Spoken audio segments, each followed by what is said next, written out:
welcome to Creative Happy Hour, Woot Woot, where we get drunk on the creative possibilities. Yes, we do, every week. So this week we are drinking Bushido. Bushido. It is the way of the warrior. It's sake in a can. Yeah, a little tiny can. A little tiny can. We're a little afraid of this. Yeah. Which is perfect. That's what we're talking about. That's our theme. We're talking about fear. And how does fear impact creativity? And how do creatives get over the fear that keeps us from succeeding? They drink Bushido. You drink Bushido. Okay.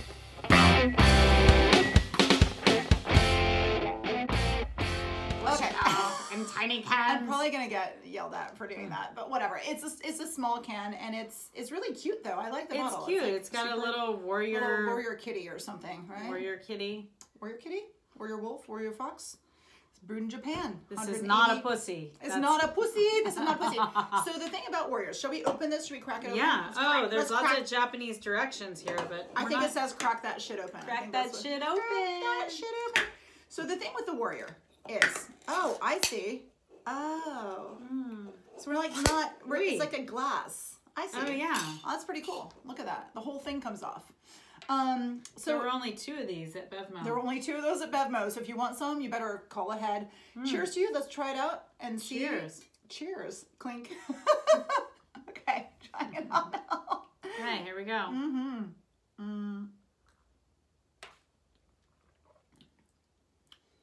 Oh, that's lovely. I mean, for nice. sake in a fucking can. I mean, seriously, like, how much were we expecting right now? I wasn't that afraid, to be honest with you. No, I wasn't too. I mean, I was just afraid of the fact that we didn't have any, I've drunk Toro coming. Right, I know, that's upsetting. I would like or some any sushi. Like spicy crunchy roll. I am craving sushi. Thanks so much. You're the best. We had popcorn before this, and it was all in my teeth. And I have a dental professional next to me. Another fear of mine: dental. Anything. Oh, wow. Why do I have I'll be friends seeing who her in my chair eventually. I know. I'm like, oh shit. Okay, so what are the tasting? So we liked the way of the warrior thing. I mean, other than just being scared of sake in a can. Yeah, because we want to talk about how, when you have fear in your presence, you must be a warrior. You have to be a fear warrior. You have to be a fear warrior, and you have to push being through it. Fearless. Because warriors aren't fearless. They're not afraid. They're not that dumb. They're not that dumb. I mean, sometimes being afraid saves your ass, right? So warriors just learn how to push through it. Yeah. So warriors were, they were soldiers that would go into battle that were, I mean, from what I understand, they were seasoned soldiers. Yeah, the samurai had a lot of training, and that's what you have to do. Like when you're faced with fear, you have to train yourself. Yeah, you have to not be affected by that. You have to depend on your skills. It's skills. Not being afraid or pushing through the fear is a skill. Courage is a skill. Yeah, because we naturally evolve to have fear. It saves your life. Yeah, it'll save your ass. Like being a little afraid of jumping off the cliff when there are rocks down below. Like that's petting a tiger or a lion on the Serengeti. Not a good idea. You should be afraid. It's like a really bad idea. It's a really bad idea. Or trying to hug a Tyrannosaurus Rex. Not a good idea. Grabbing a pterodactyl's legs and flying and coasting. Bad idea. Yeah. Like those people died. Like that's evolution. That's Darwinism at work. They were taken out of the gene pool for a reason. Fear saves your ass. Yeah. However, today, modern world, fear, 99% of the shit that we're afraid of does not exist. It's all in our little noggins up here, our little head. That's right. So we have to deal with that. That's why we need the Bushido. That's why we need the Bushido. So let's do the tasting notes of this before we start talking about I know, because we're about to go down. Right? We're going to go down this fear tunnel, this little fear wagon. It's such a huge subject, It's such a great subject, though. It's a wonderful subject. We're very proud of ourselves. Yes. So pat ourselves on the back. Cheers again. Cheers again. Let's taste the Bushido again without me doing the way of the warrior. Accent. Way of the warrior. Let's check it out. Okay, so I'm getting a little burn from it. It's like, this is potent shit. What percentage is this? 18%? Shit. So beer it ain't. It's pretty strong. It's stronger than wine. It's stronger than beer. No wonder it's little. No wonder it's teensy. No wonder it's teensy. This is stronger than any wine. I was like, I paid so much money for these stupid little tiny cans. We're going to get trashed with this one can. And these are like tinctures. Yeah, no, this is potent shit. Okay, so let's get some tasting notes out of this because I'm tasting... Full disclosure, the popcorn kind of takes over. Okay, let's try. So you're tasting... Peaches? Yeah, I think there's got to be melon. Yeah, there's definitely some melon. Melony, peachy, pear. Yeah, I think pear is what I was thinking. Asian pear. Asian pear. Asian pear. Which is a very, we're going into fall, and actually today is officially the first day of fall. By the time you guys watch this, time warp, it's not going to be the first day of fall. So but that's okay. Like, it's time for us to get more active and more, start on projects. Like, I love that first day of school spirit, the, like, getting, Well, I love fall because, I start knitting and crocheting. And I like fall because I start drinking by the fire. Yeah, drinking by the fire. Gotta have something to look forward to. So you're saying, in fall you buy some Japanese Noro. I buy a lot of Noro yarn. The only Noro I know is norovirus. Not the same thing, I think. No, Noro yarn. I mean, it's very prestigious. It's done. It's all dyed sustainably. Nice. It's a very, very famous, and I mean, Mr. Noro is kind of a badass in the knitting community. In the knitting world. Yeah, sounds very badass. Yeah, I mean, a lot of this yarn in my fiber frequency bag is Noro. Fiber frequency bag in the house. Look at that. Yeah, this is all Noro yarn. I Japanese love it. Theme tonight. It's very cool. It's the way of the warrior bag. I love it. See? Yeah. There you go. And you're wearing coral, coral is kind of like a protective, talisman, Protecting myself from an energy vampire. Exactly. We did that episode a while back, which I loved. I just listened to it. It's really fantastic. Yeah, I love it. So you guys should listen to it. I love when I give myself my own advice. You're like, you're so good. Thanks. Damn, that's self. Good. Self, you're so smart. Thanks. If all of you want to be as smart as we are, you should probably subscribe. And if I were you, I'd subscribe not only to the YouTube video, which is pretty freaking awesome too, but Spotify, iHeartRadio, Apple Podcasts. Yeah, I would just be hit them all. Subscribe. Hit them all, because the more popular we are, the better you look for and the better your life is. That too. Yeah. I actually made an infographic for a friend who was like, I don't know how to subscribe to a podcast, and I was like, I don't know, Google. But just because I'm nice and creative, I made an infographic, which I think I might be posting on our Instagram account. Yeah, so check do it out. Do it. We might even post it up on this video. I have all the pictures where I'm like, tap here. Were you wondering what that little purple symbol that says podcast was? Yeah. Do it. It's a podcast app. You can tap that. So so I have a tap full that ass. Tap that ass. I have a full step-by-step directions. Okay, so our flavors are good. This is really I'm feeling some burn, even though it's nice, but I think it's pretty smooth. I'm not feeling any burn. It's smooth, but it's kind of long. Yeah. It's long on the finish. Well, it has a good finish. Yeah, you can definitely feel the finish. No, this is really nice. I mean, I would drink this again. I mean, with definitely a lot of sushi in front of me, I would do it. Oh yeah, the Bushido is. It's a warrior for sure. It's a winter warrior. Yeah, we like it. It's good. It's very good. So let's talk about fear some more. Yes. So we are going to say why. Okay. Yeah, but we're saying why is it so important to discuss fear? Again, fear limits your potential. It does. It keeps you from doing the things that you want to do. That are important to you. Like, in fact, it can even make you think that the things that are important to you are not important to you. That's right. Super dangerous and ridiculous. You can prioritize fear over the things that there's all kinds of things. People, there's people that are afraid to fly and they won't travel to places that they really want to go to. Shapes their life. Yeah, that'll shape your life. It limits your life. It's a lot about limitations. Yeah. And also, fear literally will shrink your hypothalamus. Oh, which limits creativity. I mean, if it shrank my boobs or my ass, I'd be like, let's be afraid. Let's be very I would be scared. afraid constantly. Right? All the time. You're like, but no, it shrinks your hypothalamus. Nobody wants that. No. And it is seriously, so as fear, creativity is taking risks. So fear is risk averse, right? So the more you're afraid of taking risks and the more you let that fear dictate, the less creative you're going to be. I mean, that's like basic math, even though we don't even do math. That's philosophy, math is anything you want. We're so good. What you said you do a mathematician, so don't say you don't do math, girl. I mean, I do math. I do math. I need to find that clip and I need to post that up because that's kind of a classic. That's an instant classic. I'm afraid of that because I went completely sideways on that.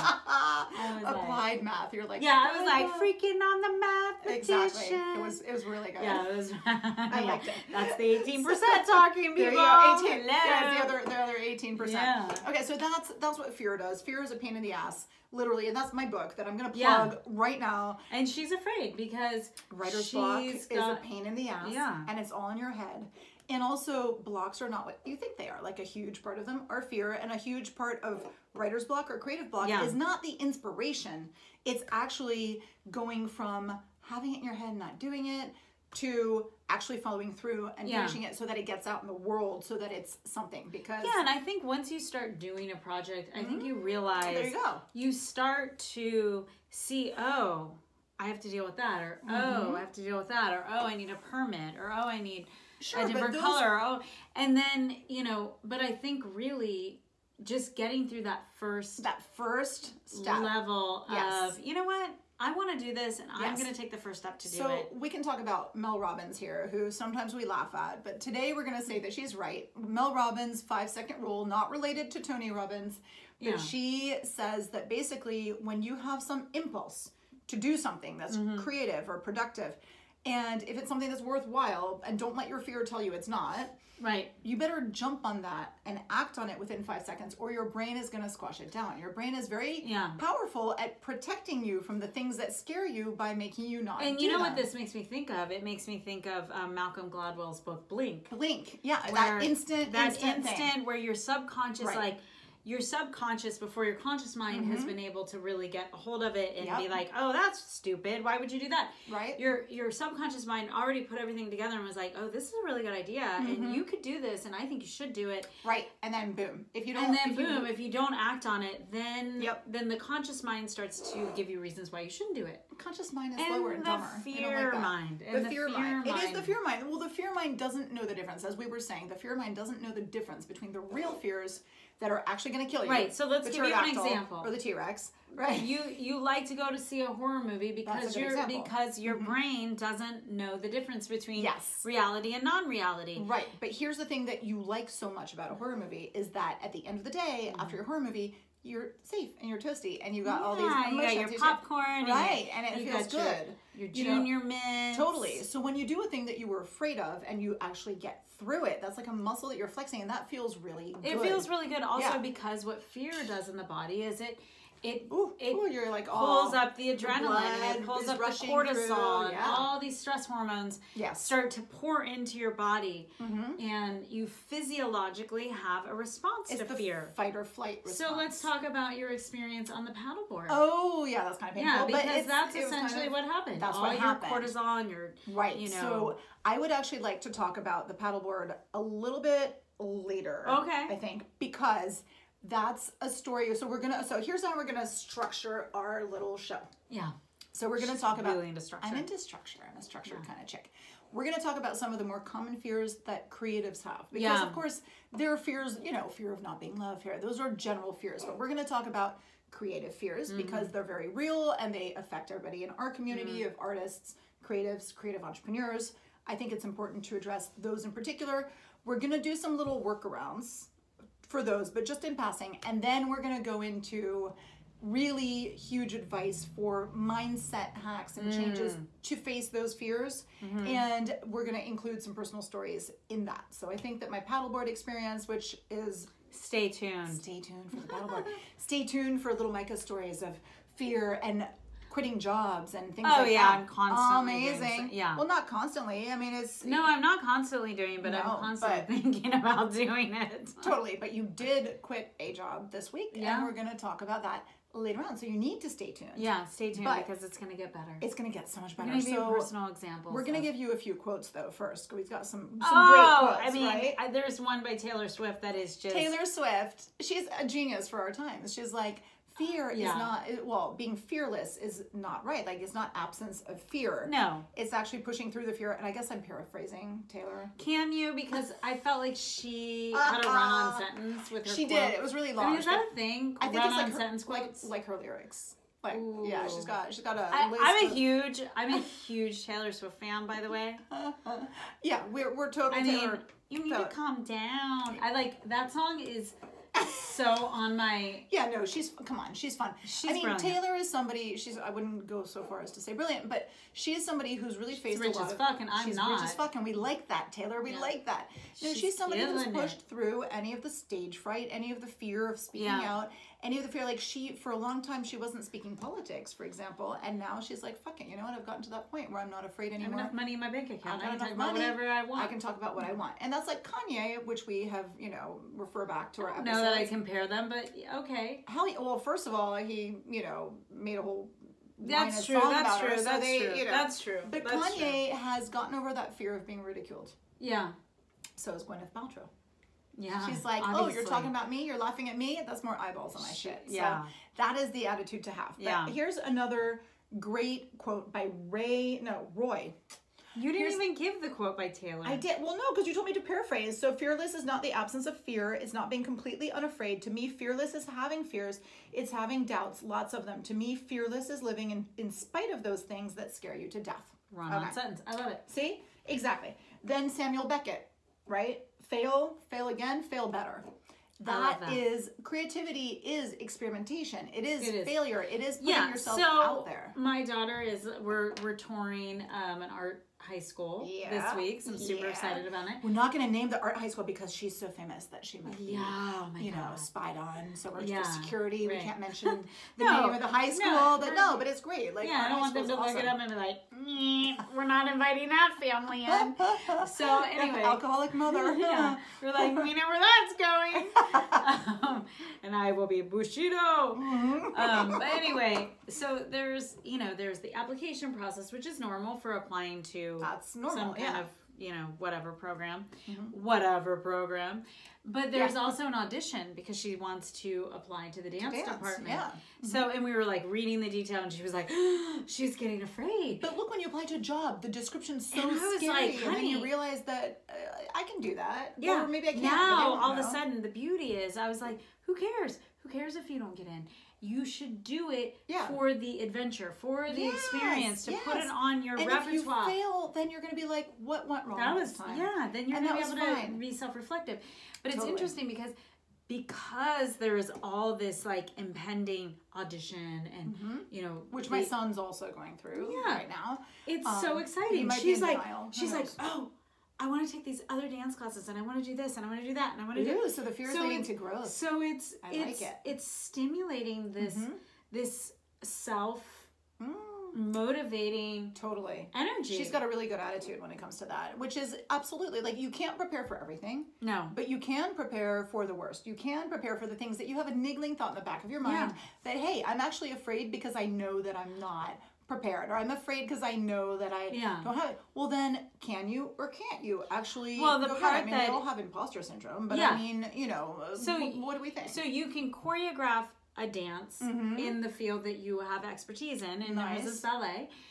But then they ask you to do an improvisational in a different form of dance, and you don't know what it's going to be, or in the music. Embrace the... So all of a sudden she's like, oh my God, I need to explore other forms of dance. Perfect. So it's this really interesting... all of this is a growth. One kid would be like, I'm not doing that. Somebody would shut down and they wouldn't have the opportunity to do this. And another kid would be like, yes.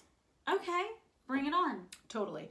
And I think that's what we're here for. We're here for you guys to be like, bring it on. We want to remind you that everybody is in 8th grade auditioning for the next creative activity. But you kind of have to look at it as an opportunity to blow some shit out and figure it out and see what you're made of.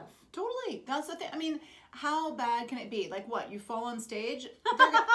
They're going to feel bad for you. That's it. Yeah. Like, that's all. That doesn't mean anything. I mean, I remember when I was a kid, I tried out for this downhill skiing racing thing that I actually kind of didn't care about being in it because I wasn't that passionate about skiing, but I also wanted to be in the highest group because that's just the A-type whore that I am. And so I pushed the shit out of myself, and I went slaloming down this hill, and I was going crazy. Like, I just went all out, and I wiped out. But you know what? They let me in the highest group because they're like, she's balls out. Yeah. And so that's the other interesting thing. Nobody wants to see you playing it safe because you're scared. That's not interesting. We're all scared. So and basically what we're saying is a lot of these things you actually are safe. Yes. You're not really... You're not physically in danger. Yeah, you're not really going into battle in Syria. You're not going to lose your job. You're not physically in danger. I mean, maybe you are. You might. I mean, you might. That's true. But you drink enough of this shit. You're like, bring it! I posted a meme, or I was about to, on... it's much easier to sneak drinks into work if you have them in your stomach. And I was like... Oh, touche. That's the way my mom used to do it. Right? Exactly. That's just like good old mom used to do it. So yeah, let's talk about, so we talked about shrinking your brain, making you less creative. Nobody wants that. We don't want that. So what, I mean, I think what we were talking about earlier is, you know, fear is one of these things is that we've evolved to have it. Yes. And we're all, you know, it was meant to help us. That's why it's so powerful with it was meant to help us. We get it that it's strong. Yeah, I mean, of course. It's strong. It's, you know, it's electrifying. No, you can feel it. Yes. It's in your head, but it's real. You feel it. I mean, it's something that affects everything. It's going to affect your breathing. It's going to affect your perception of things. It's going to affect your decisions. I mean, it's super strong. So when we say that this is something that you're doing to yourself, it doesn't mean it's not powerful and real. Well, and it just means you have control. What was it that Stephen Pressfield?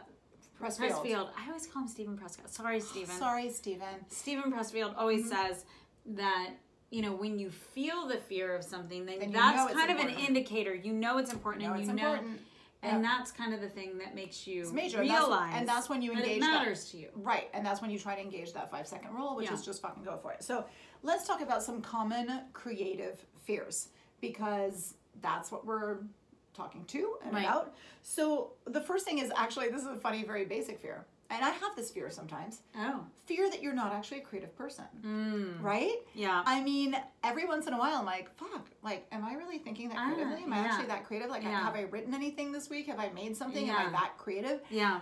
And I think we all, I mean, I hope you have that fear, right? God, totally. Like, do you have that fear? Totally. Like, sometimes I make something and I'm like, in the moment, I'm like, oh my God, this is so creative. Cool. And then I look at it later and I'm like, this is so garbagey. But that happens to everyone. Again, that happens to everyone. What was I thinking? Like, well, yeah, but that's because there's a disconnect between like toddler art class. So that's proof that you're actually a creative thinker, right? Because if there's a disconnect between these amazing ideas in your head and what you're actually able to produce, that's like, wow, I am a creative thinker because I was able to imagine this thing that clearly I'm not capable of making in its full thing. So I think that that's great. And I think also, if you define creativity in different ways, like so many people who have this like workaday job, but they inflect creativity into their job. I mean, you do that in your dental job constantly with creative conversations, with tying things together. So yeah, I think that realizing that creativity has so many definitions, and that if we're being narrow with creativity meaning genius, I mean, that's what we do, right? That's what we tend to do, and that's a mistake, and that causes fear. None of this is perfect. Well, I think what happens with me is I have this I have this creative idea, and then I've already seen the results of it, and I see it in this way, and then I try to make it, and it falls short. And I'm like, this isn't what I had in my mind. But that's where imposter syndrome comes from too. I mean, that's the same thing. And then I get pissed off, and I'm like, well, what the hell? Yeah, but this is a common thing. Like, read anything about all kinds of artists. They all have that. Yeah. Like, that is a major, that's why we keep striving. That's why we think about the divine, which is the perfection that we can never attain. Right. And I think that that's hunky-dory and fine. Okay, another fear. So you're talking about making something and it doesn't turn out the way that you wanted it to. Fear of failure, right? Yeah. That's a major fear. But at the same time, stop looking at things as I have to finish it this way. I have to succeed in this specific way. Think about things as experiences or experiments. You know, which is what I was trying to get my daughter. You know, like that's the way I'm like, honey, I don't. You know, I don't know. I don't know if you're gonna get in. I mean, if you get in, great. If you don't, we'll figure out another route to take. Right, and that's what I've done with my kid as well when he applies to school. Yeah. Where I'm like, I don't know if you'll get in. You might not get in, and if you don't get in, we'll come up with a different route. But I do think, you know, there are a lot of approaches, especially by parents, that are like, oh, they're so like this. They have this roadmap. It has to be like this. Yeah. And they start planning it from preschool. That is not doing your kids a favor, and that's not teaching your kids to be creative thinkers. There's nothing creative about it. I mean, you know, I knew there was a day that we were trying to figure something out. We had a record player, and it was broken, and we were trying to figure. And my daughter says to me, "There's got to be a way to figure this out." Yeah, there's always and to me, I was like, okay. That is exactly what you want yourself and your kids. Absolutely. That's the takeaway. Well, there has to be a way to figure this out. Well, Marie Forleo has her book that just came out. Everything is figure-outable. Everything is figure-outable. And I love that sentiment because it is like break it down into small enough pieces. Yeah, and it might be that you throw that thing in the garbage and get a new one. Yes. That's a solution, isn't it? Yeah. So it is figure out. Right. So that's the other thing. Yeah, like redefine what a solution is. Yeah. Redefine what success is. And I think that's super important. So then we've got fear of the unknown. And fear of the unknown is major, but none of us knows what's going to happen. Anyway, I mean, Haley's comet could come back early. Any minute. And just, I mean, how many times? I saw the thing in the news where they're like, oops, a comet went by. We didn't see it. Like, we didn't see this asteroid have a near miss. I'm like, did you not? That's why I don't really? read the paper. Yeah, okay. You. But yeah, anything can happen. Any accident can happen. It's very hard for us. Like, we can try to plan as well as we can. We can try to reverse engineer things, and that works to a degree. Right. But there's always going to be that weird thing that makes it not turn black out. swan. The black swan that makes it turn out the way you didn't think it would turn out. And that's totally fine. Start seeing those things as little nuggets that'll feed your creativity or that make you pivot. All of these are helping your creative thought. So it's just like a healthy way to look at it. Well, it's a way to kind of say, you know, I don't know what's going to happen. And it kind of takes the pressure off, to be quite honest with you. It totally does. But it's like improv. Yeah. Like, improv is such a fun thing to watch because how are you going to react to this thing that comes out that you didn't know? And that is a skill, again, that you can flex and that you can, you know, and the more you do improv, like when you first do improv, my God, I know that like... I've never done improv. Oh, it's crazy because you, all of a sudden you forget how to speak. I mean, all of a sudden you forget every life skill you ever had in your whole entire life. You're like, it's like when you're watching a game show at home and you're like, oh, stupid, this is the answer. You get up there at the actual game show, you're like, I don't remember my name. I don't know what I'm doing. You know what I mean? Yeah. It's like, it's gone. Makes you want to do it. The stage fright and everything else. But the improv is amazing because you start to realize that it's not important how brilliant you are or whatever. Like, just be in the moment. Participate. Listen to the other person and react to the other person instead of trying to come up with some genius thing on your own. Like that, you know, sometimes fear is alleviated when you actually work with others. Right. Instead of thinking that it's all on you. Because it's not. Right. That's... Distribute the responsibility to other people. Totally. Like, be like, hey, fucker. So, yeah. Hey, fucker, help me out. So then we've got the fear of being illogical, unstructured. Kind of crazy. You know, they say creatives are kind of freaky. And so what, right? I mean, have you ever had that fear that you're not being like logical enough or structured enough? You're like, I don't give a shit. I'm proud. I'm like, hey. Well, no, I don't have that fear. I'll have that sometimes because I'm a writer, right? But you're a knitter. I'm sorry, you need to have structure in your knitting. Not necessarily. I mean, knitting is very, it's interesting because knitting can be very structured. Do it. And you have to follow patterns. Because it's math. It's math. It's coding. It's actually the first type of coding. It is. That's what I'm saying. It's coding. Can't do it. Can't do it. And so you're in the way that the reason I say that is because you're building stitches, right? So if you look at something, it's a little stitch, and you're building stitches, or you're reducing stitches to make things a certain way. But crochet. Oh, that's more wild and crazy. That's more wild and crazy. Crazy. You're like, smell my finger. I've been crocheting all day. Yeah, exactly. Yeah, I mean, crochet, you can like... Crochet all day with rosé. Hey. You can just go off on like weird tangents when you crochet. See, I like weird tangents. Yeah. To me, they're not a problem. But see, I was a knitter. For years, I was a knitter, and I was like, oh, I'm so creative. But I didn't make anything that wasn't somebody else's pattern. So if you're making patterns, then you're actually figuring out the structure of a three-dimensional object with string, then you are creative. But hashtag no thanks. But if you're a crocheter and you're making random shit, like... I like the random shit. Like that weird shawl that I like Red Riding Hood thing with the hood. Psychotic riding hood. I love the little fucking LSD riding hood. Yes, I love that. Like, that's so much more interesting. So I think that sometimes there's beauty in that unstructured. Yeah. We were talking about how things like the beauty and symmetry and how sometimes something that's just a little fucked up dovetails directly into that need because all of a sudden you've got the predictable and then boom, the unpredictable comes in. So I think that's in the way that you do that in something that you're trying to make work structurally is you use textures that are different. Yes. And then you use colors that are different. Just like in music, it's the same thing. Wild sparkles. Yeah. But you're still using rectangles and triangles and circles. Right. You're using basic math. And so it's a left brain, right brain dance. Yeah. Right? And so you're like, okay, in order to make this hood, you have to make a rectangle, and fold it so that you can make a hood and then sew it. There you go. But you can do sparkles and weird textures. So that's the exact thing, is that there's a place for right brain and there's a place for left brain. Yeah. Alternate, don't try to mix them together and get stressed out. So when you have to do the structural, unless you're a crocheter. But I mean, you've got the thing where you're like, I'm making my rectangle. And I know I need to make, so that's one side of the brain. And then you've got the place where you can riff off of something and you can, so for me, like I'll be writing and I'll be like, blah, blah, blah, blah. And then I have to have the other side of the brain come in and correct. But if I did both of those things at once, well, you can't. So I agree with you. I mean, I agree with you to a point. The point that I disagree with you is you can go off on tangents if you know, like, if you know how to make the stitches. So if you know how to make the structure of a rectangle and you know how to sew and you know how to make the pattern of the crochet stitch. So I like that. So let's say that your fear can be alleviated by kind of educating yourself on the rules, like what you said about your daughter.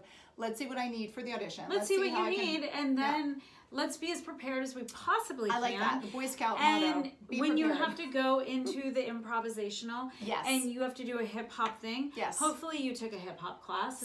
Skills or something, like learning skills is something that you actually can. But let's be clear, she's not a hip hop dancer. She's a ballet dancer. Right, but she's still gaining those skills so that she can give herself and that's going to help with the fear. What what people want to know as a creative, because this is a creative high school, they want to know, can you access these parts of yourself and be in touch with the fear and do it anyway? Totally. And that's what they're doing. They're and then what they're going to do, tapping into the vulnerability. Totally. And then they're also going to say, hey, I like this, but not that. Can you rework this like this? Yeah. They want to see if she can just react right then. And that's going to be the 5-second rule where she can't freeze because she's afraid. She's going to have to be like, fine, I have to go for it.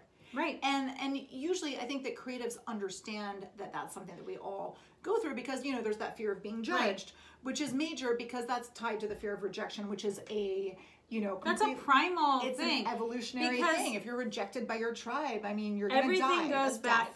Everything goes back. It all gets distilled down. Warrior, death. To the fear of death. I mean, that's ultimately our ultimate fear. Yes. I know I just did a redundant thing by saying ultimately ultimate. It's fine. Whatever. It's fine. It doesn't matter. It doesn't matter. It doesn't matter. It's fine. It's Mary Maddox.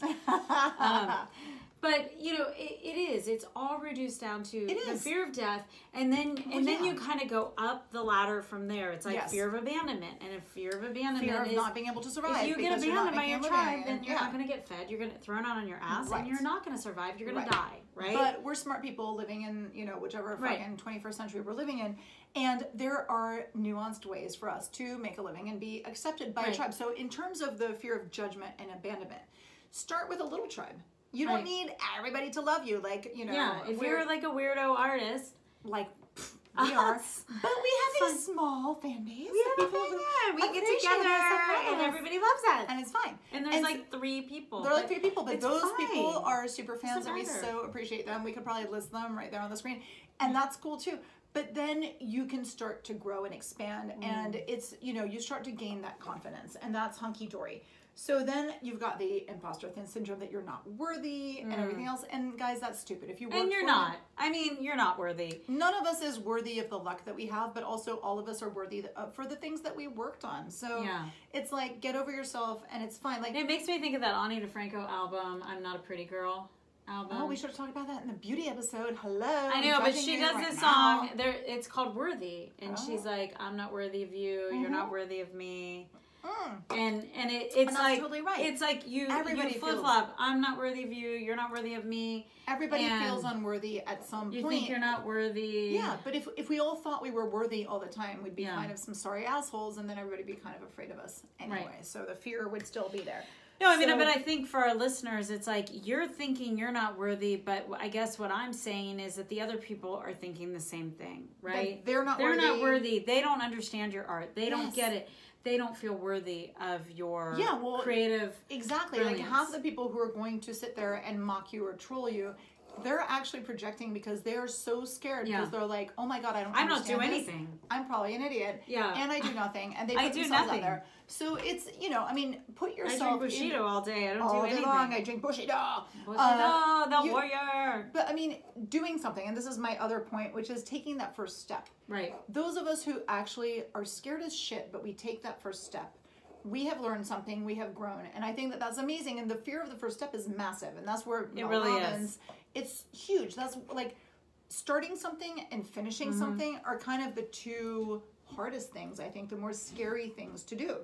Well, yeah, because once you know, it's like even, you know, I was talking about people having dental procedures because I work in a dental, you know, and they get into these fear modes and oh my God. And I spend a lot of, they get to the point where you want to start and then they get to the point where it's too late. You know, a lot of avoidance and a lot of like, okay, we're going to do this. And then they like, you know, and you know, so scary. You see these, you know, all this energy tied up in, really and so strong. then we were talking about, you know, like I had a patient like that today, and she was so afraid and so freaked out, and then we turned the nitrous on, you know, and that was the thing that we talked about, and it just took the edge off. Right. So what we were saying earlier is don't be ashamed of the accessories that you need, and we're not saying like you need to be doing heroin all the time, or you need to be but you could excessively doing, but you know what? Maybe you need a Xanax when you fly to the gallery in New York because you have to be there for the show. There's no shame to that. There's no shame to that. I mean, a lot of people want to get an epidural when they're going to have a baby, or else they I had a spinal. I was like, I don't want to feel anything from my neck down. And that's totally fine. And I think that people who judge people who get that extra little nudge or help or better living through chemistry, like they all know. Yeah, exactly. I'm joking, but I think that is kind of crazy, and you can ignore those people because they are not coming from a place of sincerity. Right. So now let's talk about how to deal with fear, like in specific ways, and we're going to bring up some little stories, and this is where the paddleboarding is going to come in. So the very first important step, the coping mechanism to dealing with fear, is acknowledge the fucking fear. Like I think we have this shame about being afraid, but it's something that we all have. Yeah. You know what I mean? It's like so much easier to be like, something else is going on. It's not just my fear. Or people be like, I'm not good at this. I'm not good at this. I don't know how to do this. Or I'm not, you know, that's not my thing. That's not my forte. Yeah. It's whatever. And no, just admit that you're afraid. You know what is going to give you power? So paddleboard story. Yeah. This weekend, Bitch was out on a paddleboard. Bitch was going to be out on a paddleboard because I tried to paddleboard. I've always thought I wanted to paddleboard. Yeah. I even have like a freaking Pinterest board, except for the parts where you see people with like their paddleboarding and there's like a whale behind them. And I'm like, nope. Yeah. Nope. Like if there's any large sea life behind me or in front of me as I'm paddleboarding, like I'm out like forever. It's fine. Like I could admit that fear, that's a real phobia. But I do love the idea of paddleboarding. Yeah. I think it'd be awesome. And I tried to do it in France, and there were all these waves, and I embarrassed the shit out of myself because I like fell. I mean, spectacularly. You just got slammed multiple times. Yeah. And then I told my son I was going to go paddleboarding in front of my club in Malibu because I'm Malibu bitch. And he's like, Mom, I don't want anybody to see you paddleboarding. I don't recommend that. Yeah, I was like, I'm going to be wearing a thong and a t-shirt that's wet and that says, I'm Alex's mom. But then I was like, no, like clearly I'm not even able to stand up enough to embarrass him. Mm-hmm. So this weekend I went to my friend's house and I was like, you live on this little water thing, apartment thing. I'm like, let's go paddleboarding. And straight away she tells me, why don't we just go kayaking? And I was like, you're just afraid. She's like, maybe. Yeah. And I was like, let's try it. We want to do this. Like, what's the worst that could happen? Right? What's the word? I'm like, yeah, we fall on our asses. Fall on your ass, crack your head on the board, bleed to death, the shark comes, the duck gets eaten by the shark, you get bitten by the duck, the EMT comes, he's hot as hell, and you're spread eagle. You didn't wear that wax. hot, you didn't wax. Yeah, you didn't wax. Because you're at your friend's house and you didn't think anybody was going to see you, but then but the EMT is like horrified. Yeah, a lot of things. He's like, that bitch didn't wax. Right, a lot of shit. That's really like the bigger fear, right? That is a large fear. So I was like, let's do this. So I was like, 5-second rule, fuck it, let's go get the paddleboards. So we rent the paddleboards, and I'm sitting there like, everything's hunky dory. I'm sitting on the paddleboard, everything's hunky dory. Time comes to stand up. Oh. And I'm just like, and my legs were quaking. I mean, like this. Yeah. Like, I do not exaggerate. My legs were like shaking like crazy. And I thought to myself, and this is fear. I was justifying because I have a calf problem. And sometimes you're like, oh, my calf is. My legs aren't strong enough to hold me. And then I was like, stop this. This is stupid. Like, I walk around every day. Right. This is where I started to acknowledge the fear. And I was like, wait 1 second here. I'm able to do a squat when I'm picking up my underwear from, the floor in my room. Yeah. This is bullshit. This is the same thing. I'm just scared. And so I told myself, okay, I'm scared. I'm going to breathe through this. This is just fear. And you know what? There was a real, kind of satisfaction and relief in thinking, oh, I'm just scared. Yeah. I can get through this because I'm just scared. Yeah. And so you know what? I managed to freaking do it. I'm not a world champion paddler yet. Growth mindset, people. Growth mindset. Right there. You saw it in action. See? You saw it right there. I'm on my way to doing it, and I will do it again. And I haven't met the EMT yet, so maybe next time I'll orchestrate a fall. You might need to. You never know. But that's major. Acknowledge what that if the fear. EMT was David Lee Roth? Oh my God, with his Japanese tuxedo, his warrior Japanese tuxedo. I love it. I love it. So so that another way of dealing, which I touched on, is make a firm decision. I'm gonna do this. To stand against fear, essentially. I'm gonna do this. You know what? Yep. I'm doing this. I'm doing this. And then we did this when we did the podcast, where we're like, I don't know about this. And I had already kind of launched that thing against my fear because I didn't want to be on video. Right. And I had announced on my other social media for my writing platform that I was going to do every day NaNoWriMo. Well, that's like when you're about to, when they break the water, when your kid's coming out, it's too fucking late. Once you've announced that, kids coming and the videos are coming. The crochet hook is like. Right? There you go. And it's too late. So you have to do it. And that's what I did. And so having done that, I had flexed that courage muscle. So I was like, come on, Micah, let's go. And I was like, do we really need to do video? That seems so excessive. Seems so barbarian. So extra. Whoa. So brutal. Yeah, but we did it and it was fine. Look, what's the worst that could happen? People judge us and they were assholes. But do we care? No, we're still here. They're doing it anyway. They're judging us and thinking us we're assholes anyway. And we're still having tons of fun. We're having so much fun. We don't care. Fun. We don't give a shit. We don't give a shit. We're like, cheers to that. Right. So it's not a problem. Okay, a stupid thing that sounds dumb that you hear all the time, breathe. I know, breathe through it. Breathe through it. It's true though. It's so true. I tell my patients all the time, just breathe. It sounds so dumb because they're like, yes, and you're like, no, breathe, and that is that breathing is a form magical. of acceptance. It's a form of acceptance. I like that. It really is. It's like you're like, I'm still alive. I'm still surviving. Well, it's a way of circulating the energy. So it's like coming in, but then it's also going out. And so it freaking works. I mean, you're recycling the energy. You're moving it in, moving it out. And I think that you're acknowledging, you're like, I'm scared. I'm going to breathe through this. I think you're giving yourself a skill set to move through it, right? Yeah. That's what we're doing. I love that.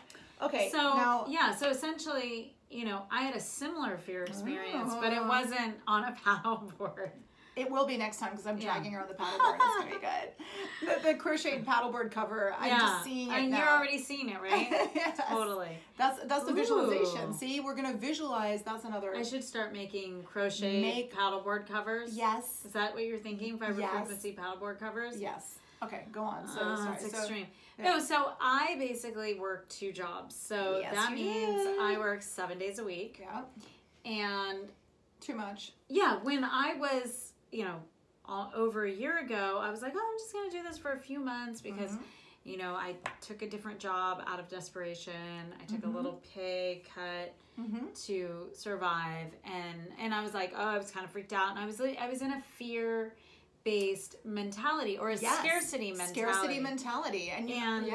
And so, I kind of went back to a position that I wasn't really happy to go back to, but I didn't really have a ton of choices in the sense that at the time you had to jump, you had to bounce. I had like a 3-week period where it's like, our company's not doing well. You're probably not going to get paid. Right. I'm a single parent. Yeah. I'm the sole provider. Yes. So I'm like, okay. That's a scary situation. It was super scary in its own right. So I was like, okay. Yes. So I had an opportunity to go back to work in an office. And sometimes, so that sounds like a safety thing, right? But sometimes you take that safe thing and that's still scary. You shouldn't be ashamed of taking that safe. No, I'm not now. At the time, it was very humbling and somewhat mortifying. And you should have been proud because you're still, providing for your daughter. Well, for me, that was the higher priority. The higher priority was like, okay, mommy needs to pay rent. Yes. Mommy needs to buy groceries and pay for ballet classes. And pay for ballet. I mean, like, those are the things. So I get into this situation and right away, because I'm in this mentality, this scarcity mentality, and I'm in this space where I'm not very happy with the decision that I made.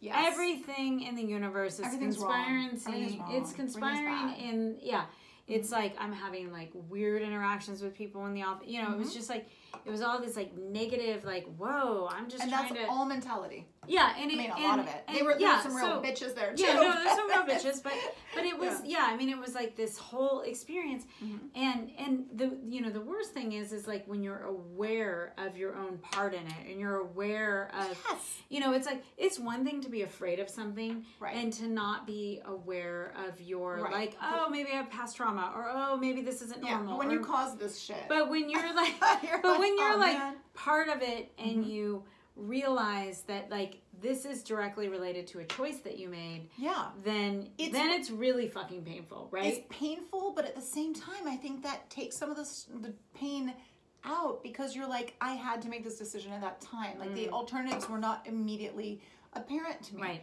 But you were talking about that scarcity mentality, and one of the antidotes to fear is having the abundance mentality. Right. And we hear so much about abundance. It's such a Marin County, like California bullshit, like abundance thing of, kind of bringing things and materializing things and manifestation and all blah, that blah, stuff. blah. Yeah. But yes, we do have unlimited possibilities and resources if we really start to look at it.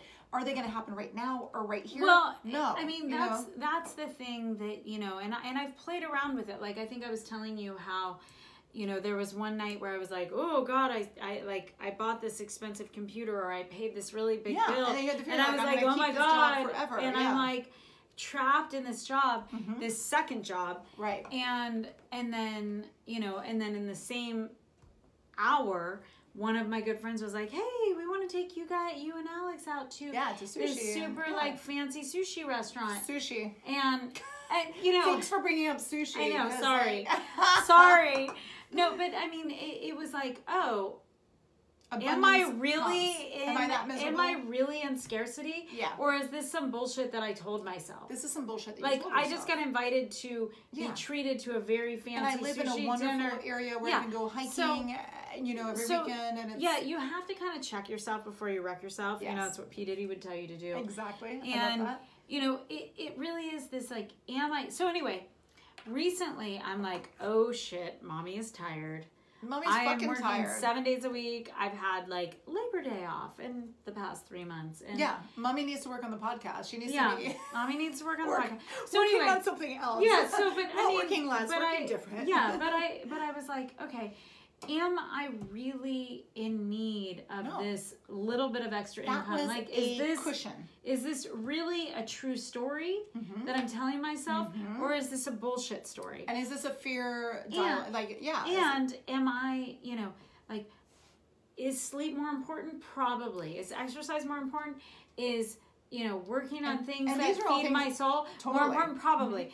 And we're going to be having episodes about sleep and exercise. Yes, and all of these things we are. Very soon. These are very important. And I'm reading books about it, and it's like, here I am burning the candle at like 6 ends. And there's not even the such thing as a 6-ended candle, but pentagram. Yeah, a pentagram candle, which is like the work Star of the David candle. Yeah, it's like devil music. No, Star of David. It's six size. Anyway, my point is like, so for weeks I've been like, I gotta quit this fucking job. I gotta quit this fucking job. Rip off the Band-Aid and then finally I was like, you know what? I really I feel it in my body. My body is telling me. Yes. And it's a 5-second rule. Yes. Your shoulder hurts, your neck hurts, your head hurts, your skin is breaking out, you feel like an asshole. Write the email. Yeah. I was like, you're done, dude. Yep, you're done. You're done. So then I tell Karena, today is the day. I'm going in and I'm doing it and I'm quitting.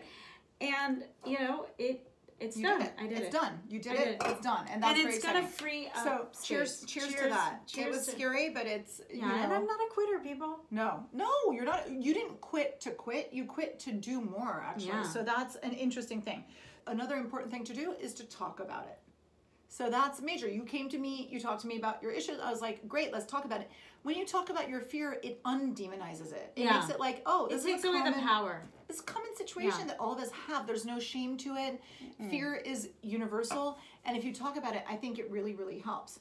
It's like, yeah, it's like, the boogeyman, really, Micah? Yeah, really? Like, what's the worst that can happen with a boogeyman? Really? You think you're going to go to the next level with this job? I don't think so. Right? It came down to well, are you going to put your energy towards something that really could potentially go somewhere? Or are you going to keep giving it away to the energy vampire? Totally. Your choice. Your choice. So here's the final thing is that once you've done this thing that scared you, once you've done, and you've talked about it, and thank yourself for doing it. Like, give yourself. Yeah, thank you, self. Like, congratulate yourself. Yeah. You know, like my friend and I, when we both went paddleboarding, we were so scared.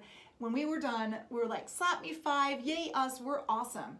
Yeah. And it felt stupid but awesome. You know what I mean? Like, stupid we're like, awesome. Stupid awesome is what it was. Stupid we're awesome. Like, let's reward ourselves. We just did something that was really scary. Like, let's acknowledge that. Let's acknowledge what we did. Celebrate it. And be like, wow, like when you, like with you quitting your job, I'm like, congratulations, that is amazing. You know, celebrate that shit. Yeah. Don't let it slide. Like, I find that when we don't celebrate shit that we do, that's kind of major for us because it feels small in a greater scope of things.